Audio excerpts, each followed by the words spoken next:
Welcome back to 5 Minute Fantasy Football, presented to you by the Sports Gambling Podcast Network. Today we're talking about the Dallas Cowboys. They've had a great offense the last couple of years. Of course, they just come short in the playoffs, but this offense has been great for fantasy football and projects to be the same in 2024. We want to look at Mike Clay's projections to see how he's got the Dallas Cowboys finishing, and as far as fantasy football, and of course, look at Sleeper to see how much you got to cost if you're going to draft these guys. Before that, go to Underdog Fantasy, use promo code FFSGPN so they know we sent you.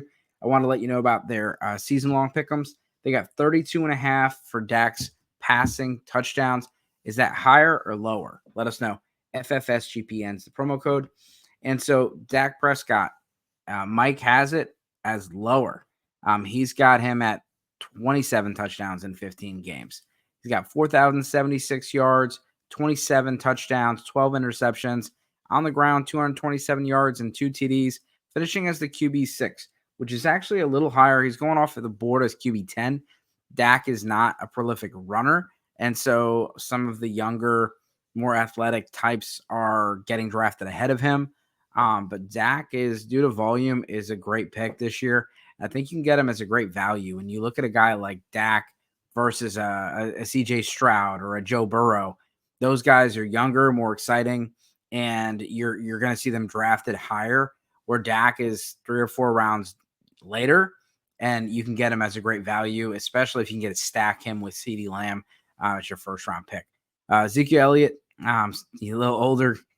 We've seen some good training camp videos. They have him for the lead role, 191 attempts, 751 yards on the ground, 6 touchdowns, 217 yards, RB31. If he finishes like that, then you get a good value. He's RB37 right now in the draft. And just by volume, you're going to get someone that can, you can maybe plug and play, but he's not someone that's going to have the upside anymore to give you that league winning upside. You're just hoping that week you play him, he gets a touchdown. Rico Dowdle, we've seen him out there. He's got some highlights. He's in the receiving game. He could be interesting if he gets that Tony Pollard role. But, I mean, we played this game last year and we lost.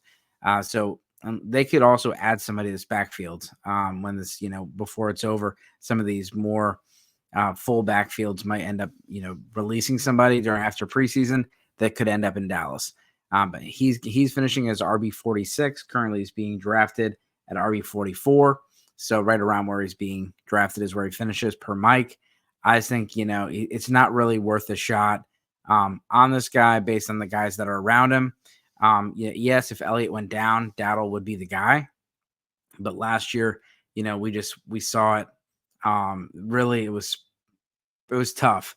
Tony Pollard did his thing, and no one else really behind him stepped up. And they brought Ezekiel Elliott in. I just don't know if we can expect much from Dowdle. But, at that price, if he were to break out, it's a pretty good value. CeeDee Lamb, Mike's got him finishing as a wide receiver 1 overall. Last year he did, and he's getting drafted as a wide receiver 1 overall. I got Tyreek Hill over him, but I got no beef with someone taking CD. He's going to get the volume. Mike has him getting a whopping 160 targets. Of course, that assumes that he gets paid and plays. He catches 113 of them, 1407, and 9 touchdowns. Underdog has the line at 9.5 for his higher or lower on the pick'em. Brandon Cooks and Jalen Tolbert have had very nice off seasons. Jalen Tolbert has really taken over as the clear-cut number 3. But for fantasy purposes, Brandon Cooks finishes as the 59, according to Mike. Jalen Herbert finishing as the 80. And so not really someone you can count on a weekly basis. Right now, Cooks is being drafted as a wide receiver 58, which is right in line where Mike's got him finishing. 57 catches, 668 yards, and 5 touchdowns. It just doesn't equate to a whole lot of fantasy points. You just got to hope that you get, you fit him in on the right week, and that's tough. Jake Ferguson. I think Ferguson's really nice. Based on the targets, he's the number 2 target on this team, 92 targets, 65 receptions, 675 yards, 5 touchdowns, tight end 10. And so, if he can finish as the number 2 target, based on last few seasons, that'll be, free entry into the club that is the tight end 1 club. And if he can get those touchdowns up where he's getting 5, 6, 7, 8 or more touchdowns, then he'll just rise up to where he's a top 6, top 7 play. We've seen this offense. Dalton Schultz, plug and play. Jake Ferguson goes right in behind him and does the same thing. So we should expect the same. And Ferguson last year, he showed a lot. And so we saw it with, it's just part of this system where there really is not they spread it out between the number 2 and number 3 receiver, and the tight end is huge in the red zone, as well as, on those third downs when they need a possession. So this is 5 Minute Fantasy Football. This is the Dallas Cowboys episode.